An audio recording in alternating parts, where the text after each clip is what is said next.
And then I would ask the time bomb question.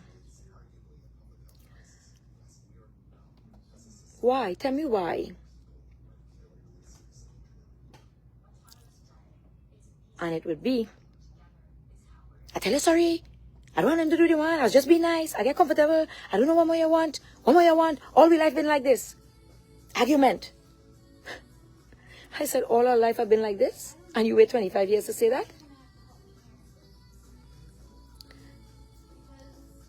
So, if all our lives have been like this, why you wait 25 years? And then I asked the stupid question.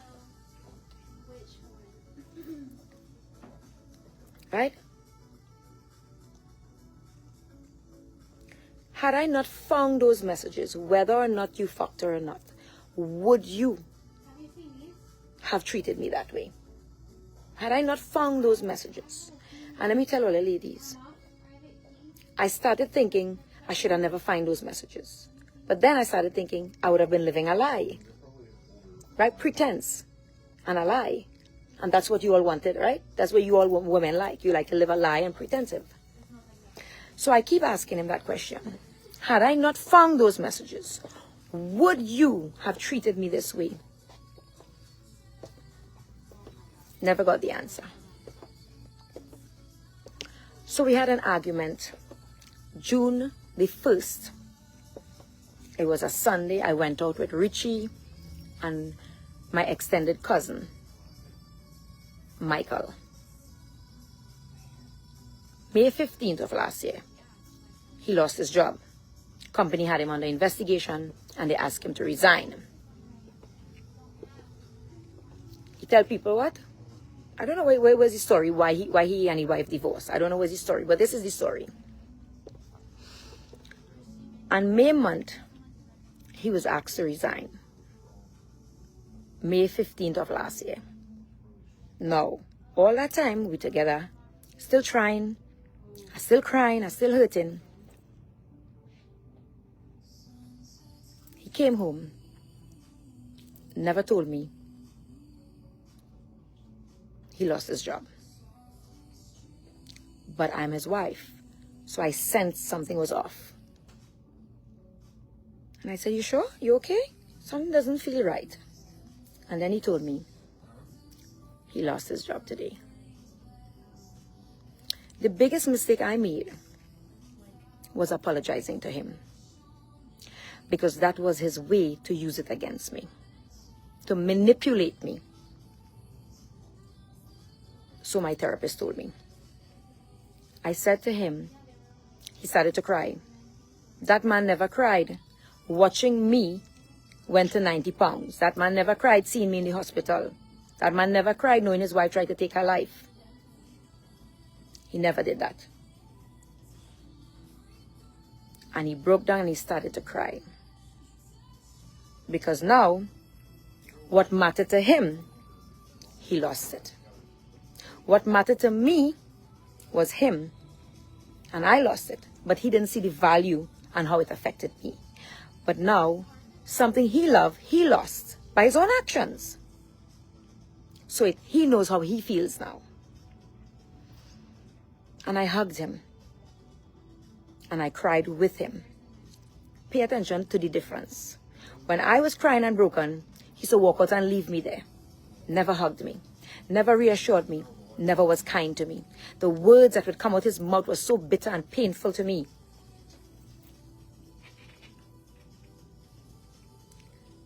And I said to him, it's okay. We will rebuild. I just got treated like shit by a man for 25 years that I invested 25 years of my life. Didn't see my value and worth. And I was still standing by his side. And I was believing we will rebuild. Doesn't matter. That was May 15th. So June 1st, I went out with my cousin and them on a drink and stuff. Come back home. That was a Sunday. Monday morning, we had an argument. I went to the store. I come back. He on the bed. He was going through a depression because he was on the bed. He ain't doing nothing, just walking around the house in his robe. He ain't sleeping all night. He walking up and down, going through a depression. The exact way that I walked that house when he left me after he betrayed my trust, I saw him doing the exact thing that I was doing. Walking that house and crying. Walking all night and crying. Walking up and down. And I would pray for him. I would hold his hand and I would pray for him.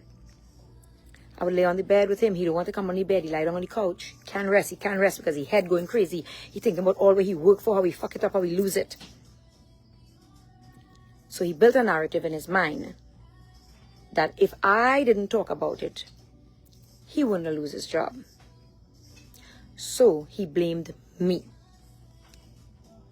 Not his actions, because if there were no actions, there would have not been a reaction.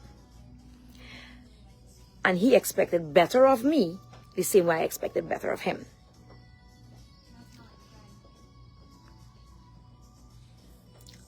And I would hug him every day, and I would love him, and I would cry with him. And I bought my candles, and I light my candles on his desk for him, and I prayed for him. He didn't do that for me. When he broke me to pieces, he didn't do that for me. Wednesday, he came to the store with Eden to drop some stuff off for me. It was around 2 p.m. And I asked him the question again. And we had an argument. I jumped in the car. I closed up the store. And I jumped in the car. And I drove to Corpus Christi in our apartment. I didn't go home. I just wanted to cool my head. I went on the beach. And I went on the beach. And I went and had lunch by a nice Cajun restaurant. I had like shrimp and a gumbo and stuff like that. And then I went back to the apartment and I just showered and I lay on the sofa. Didn't call him. He called me and he said, "Are you okay? You're not coming home?" And I said, "No, I'm not coming home right now." That was a Wednesday. I don't know if it's a Tuesday. He went to the bank and opened my separate account. I didn't know that. I said I'll give him his space, let him cry, and I'll take my space and let me cry. On June the 6th, which was the Friday now, I went into the account to send my daughter Amelia money for her birthday. There was nothing in the account. Money came in through the wire transfer, and he wired it out 2 a.m. in the morning. 2 a.m. he wire transferred all the money from the account. That's when I came on Facebook and you ladies raised $3,000 for me to retain an attorney. But that happened afterwards. And I called him on the phone because no one believed he's capable of what I'm talking about. So I recorded him. Every conversation I had with him from that day on, I recorded him, how he speaks to me. And I play those recordings ever so often. Someone told me, "Don't play that. You'll just send yourself into depression." But I play it to remind myself that I don't want to go back there. And I said to him, "Why did you do that? Give me some of the money and I'll go my way." You know what he said to me? "Oh, no, let the court decide. We'll do it the right way. Let the judge decide." That was his behavior. And I beg and I cry and I beg and I cry. "Just give me some, let me go. I want to go back to Trinidad. Give me, let me go back to Trinidad." "No, for you to tell people, I tell you go back to Trinidad." And so he started to carry on. And everything I learned, all the coping mechanism I learned the first time I tried to take my life, went out the door. I started to panic. I was driving and I couldn't drive. I had to pull over in a parking lot. And I held on to that steering wheel and I started to cry. And I didn't know what to do. This man I loved for 25 years and trusted betrayed my trust, treated me like shit, and then come and betrayed me again. It was like a bolt of lightning hit me in my chest. I wasn't in the apartment, I was driving, coming back. The drive was 2.5 hours, but I wasn't so far. I was like 20 minutes from the apartment. And I turned around and I went back to the apartment. And they had taken me off the Ambien. You're fine, baby girl, don't worry, that happens. And they had taken me off the Ambien and put me on Trazodone. Thank you, darling, you're fine.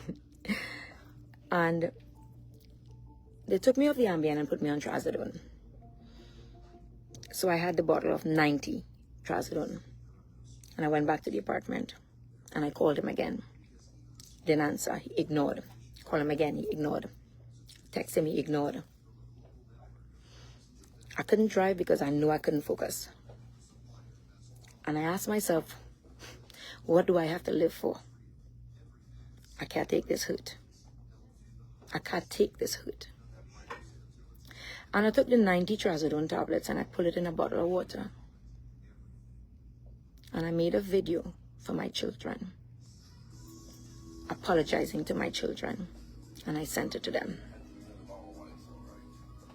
But my amazing, blessed little son, my monkey, he recognized my background. And Eden called the police in Corpus Christi. By the time the cops came knocking on the door, they asked me what did I take, and I said nothing. I didn't take anything. Well, open the door. I said, well, wait. It didn't start kicking yet. And I sat on the sofa. The paramedics was there. The officers were there. They said, tell us what you take. I said, just leave me alone. Just leave me alone. I just don't want to feel this anymore. I said, I don't want to feel this pain. So he asked me where I have pain. I guess he didn't understand the term heartbreak. Started kicking and started feeling dizzy. Less than 5 minutes, you know. And I just went down on the sofa. I wake up to noise around me, hitting my chest. It almost broke my chest. With tubes, IVs all over me with adrenaline in it, trying to keep me awake so I shouldn't fall asleep, because if I fall asleep, I'll die. They probably hit me like 4 bags of adrenaline, quarter bags like that, and kept hitting me on my chest and hitting me on my chest. For months, my chest was bruised. It was so hurtful. I couldn't breathe. It used to hurt.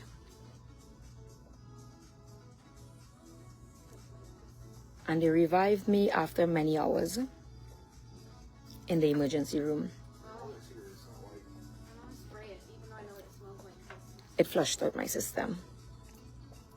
And I remember waking up. And when I woke up, they asked me if I knew where I am and what I did, and I told them yes.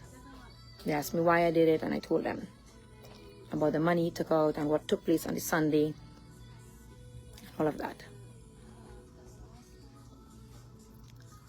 And she asked me if I have insurance, and I said I can't remember. So she said, well, the emergency bill is $700 and something. And since I moved to America, him and I shared one credit card together, an unlimited credit card, which I never used. We both shared one. He had one and I had one, and we gave it to our daughter for school. So I never use it because I'm not a woman to do them kind of things. I had my own. And because our daughter was using it, I never used it. But that day, in the emergency room, I had my bag because they bring me with my purse and everything. Because I had my ID and everything in there. And I used the card to pay the $700. When he saw that money paid at the hospital, he called the bank immediately and canceled the card. Lied and told our daughter that he have a subscription, a reoccurring subscription, so he canceled the card. By now we getting advice. Somebody was giving him advice because the man I knew wouldn't do that. The man that I put on a pedestal and I cuss people for and I boast about wouldn't do that. I stayed in the hospital approximately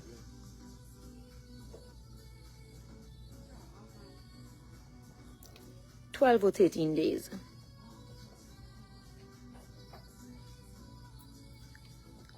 And my mother came, and my big son came, and I got released the day before they came.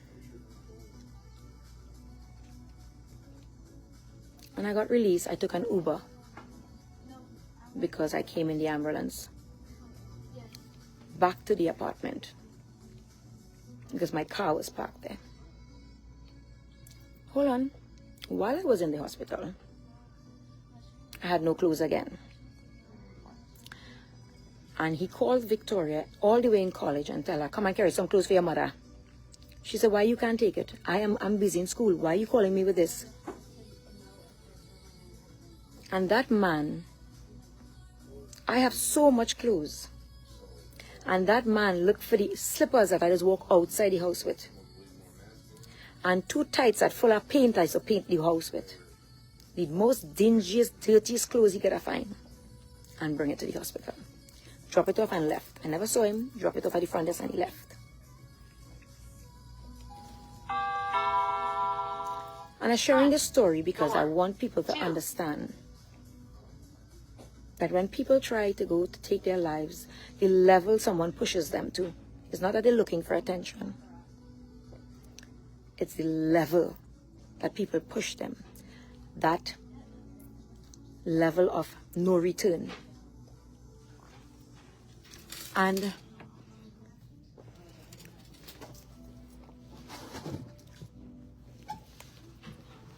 I came out of the hospital. They walked me downstairs by the bench, and I took an Uber back to the apartment. And I lay on the bed a little bit and I cried, and then I got up and I showered, and I jumped in the car and I drove back to Mount Bellevue.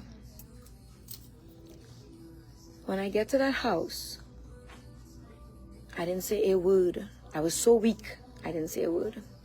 I was so fragile, so frail. I was so exhausted.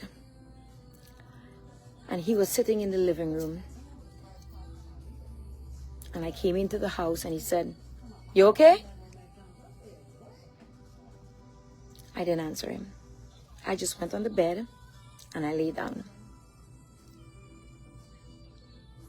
That man never hugged me. That man never, ever did anything to comfort me.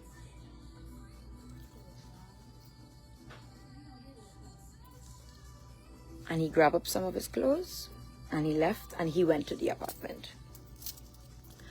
I went and I picked up my mom, my son in the airport. Oh. That's weird. Yeah. Because I need to spray him with cologne. Oh, why you didn't bring him? He smells like shit and urine. Stop saying it like that. No, he does. Yeah. I'm telling her he smells like shit and urine.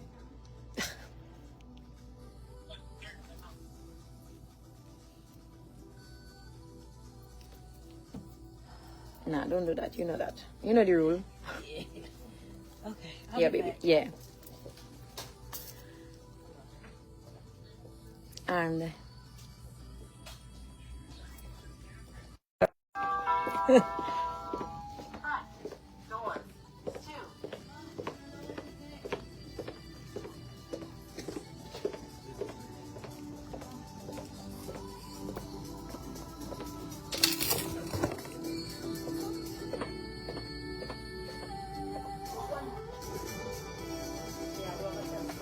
This one is aqua, and this one is a mountain insect. Yeah.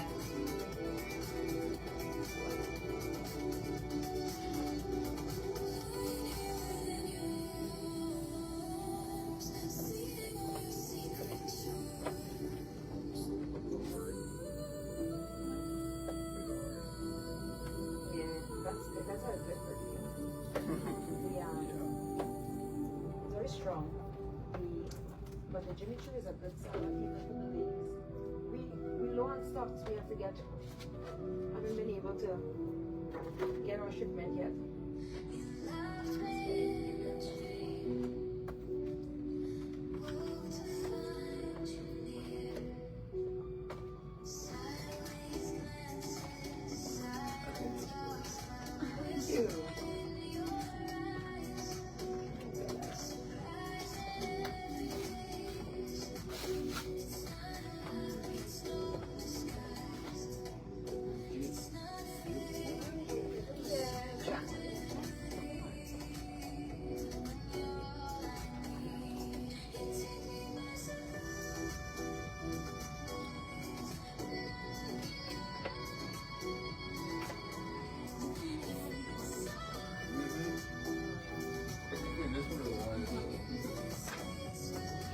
Oh, this one smells so good.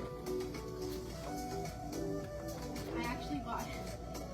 My aunt bought him that You for want me his to what? birthday. And, oh no, this one. My aunt bought him one, the big bottle. And Yeah. it- Oh.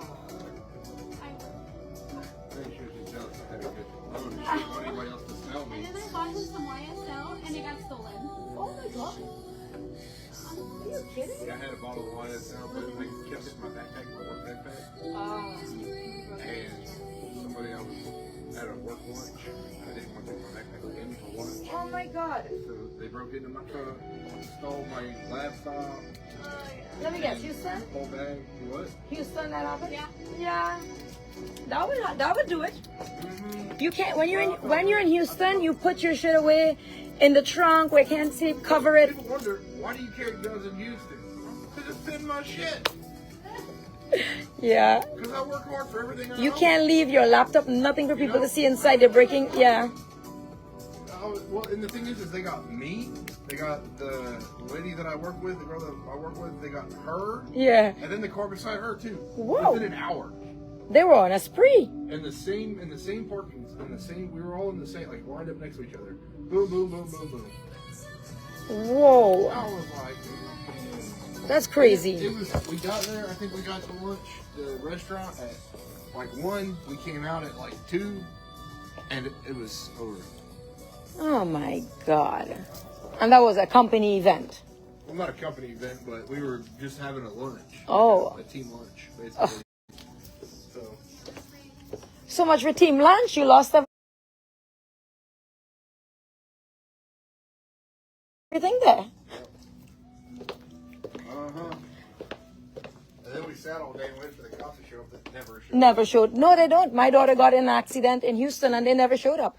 They have way worse things to deal with than that. Mm-hmm. They never showed up. Dude, I mean, I didn't necessarily get mad at them. I got more mad for saying they were going to show up and didn't show up. Yeah. Not that they didn't show up. You know, just because, I mean, they have Yep. I mean, there are people getting murdered, right? Oh. Your car getting broken into is Yeah. the Deal with that shit, and I dude. Get your promise insurance and deal with that shit. you- And I promise you that they're understaffed, just like our medical facilities. Oh, yeah.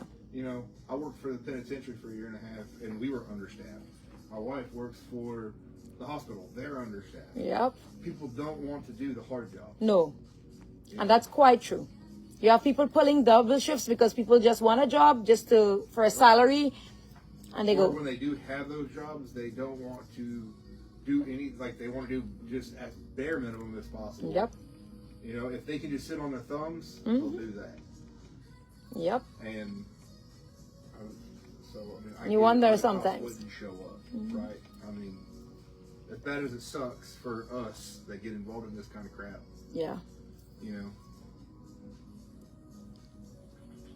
But Houston will do that to you all the time. Every time. Gotta freaking hide your shit. Like this one. You're lucky they didn't go with your tires. So, with that being said, Oh no. yeah, I had my truck parked in my driveway here in Baytown. Had my truck parked in my driveway, and so that was on a Saturday morning. On Friday, I took my daughter to Kroger's down the street to get groceries or whatever. But I had my hands full, so my keys wound up in my seat, and I didn't even process it, didn't think about it, and then my son, my little boy, walks her out to go to work, and he's like, "Dad, this is at like 4 o'clock in the morning, 5 o'clock in the morning. Dad, where's your truck?" Holy God. I was like, "What you mean, boy? Don't play with me, man." And I'd go out, and sure enough, truck's going. Made a phone call, so they ended up stealing it, trying to take it to Webster, to a chop shop, and then they couldn't. I guess the chop shop had closed or whatever, and they drove it back to Baytown. Well, how, Played with it. How They dumb. They smoked cigarettes in it, a big bottle of Don Julio in it. I got mad because they didn't. I wish they'd have just destroyed the truck. Instead, they just kind of put a dent in the bumper, and then put cigarette butts out on the back of the seat, threw cigarettes on the floorboard, left trash on it, and then they took. they were having a joyride. Yeah, that's good. That's very good. Which one is it? The honey. Oh. And so when they were done with it, after they got done destroying my truck and slashing my tires, they found some bricks and were throwing bricks at my window. And they couldn't break my window somehow, but Terrible, right? they were the tile plates. There's a movie you're telling me about, right? Yeah. And they scratched. That's the real entire- life? The whole, yes, and they scratched the whole side of my truck up, destroyed the. Well, I'm standing here thinking it's a movie. I'm We like, abandoned it why? into the Baytown Park. Why couldn't y'all just go drive it into a river somewhere? Like, so that way I can collect some insurance off of it. Damn, and I was brave enough to leave my Range Rover here 3 nights on the front of the store. Ain't leaving that shit there. Yeah, no. Come back, but there's a cop that stays in the parking lot. They're like, when I'm closing on nights, there's a cop that stays right there in the parking lot around that time, 8:30, 9, like that, every night. And I was like, wow, that's nice, that's neat. Because I try not to close once all the buildings are closed, I close and leave too. I mean, That's it's not crazy. Like we cannot come back. We're going to come back. So it's. I mean, that's the whole thing. I know. Yeah, you guys feel, you're welcome to test anytime. So I there's one I already know I'm gonna get because I've had it before. I've gone through like 2 bottles, so I already know I'm gonna get that one. But I want like 1 or 2 new ones, and I like this one a lot. Go ahead. Take your time, girlfriend. I'm telling you. I You know. can come back anytime. I you want. know, but I have such a hard time picking. So what I would say is that when you're testing, test on the paper, and then rest the paper down next to the bottle, or Let write, it sit. or write on the paper what perfume it is, I'm kind of in between. That's what I just did. I'm Yeah. in between 3 right now. and then you choose. So her confession, the Hawass gold over there, and this one. So her confession, I could tell you for a fact that lasts very long on you. I like Armaf and I really want my YSL though. There's a nice Amarf cloud over there, cloud number 9. Smells really good too. And this one here is inspired by and the Yara. I have a couple Yara perfumes I smell good too. Paco Rabanne Lady Million. This one is inspired by that. That's our top seller. That's why it's And so look at low. that. And when you're done with it, you can keep it. Keep the bottle. I'm a bottle collector too. And this one is inspired by Chanel Chance. Front Hi, welcome door in. 2. That's one of the things that got me into the Dukes was the bottles itself. So in this store we say inspired by. Inspired by. Inspired. We don't use the D word. Inspired by it. And I literally, it's funny because I just heard of that. Yeah, I we just we no, they're inspired by it. Yes. They're not Because she was like, "Oh, we can get a knockoff." And I was like, "They're not knockoffs. Uh-huh. We don't say that. We don't say the word dupes in this store. We say It's inspired by. Yeah. If you need my help, let me know, okay? And feel free to walk around, test any. All the brand names are on the wall and all the Dubai fragrances are on the floor. And there's no limit to testing. Enjoy. If you go nose blind, we got coffee for you. I didn't even notice what was here. I just ordered some stuff. Oh, thank you. The sign or what the guy's putting up there? No, I was driving by and I saw the sign. Oh, nice. You gotta sit there and like really take one in order. Yeah. It's, And there's so much to smell from. Just ordered this. Let me give you girls a break.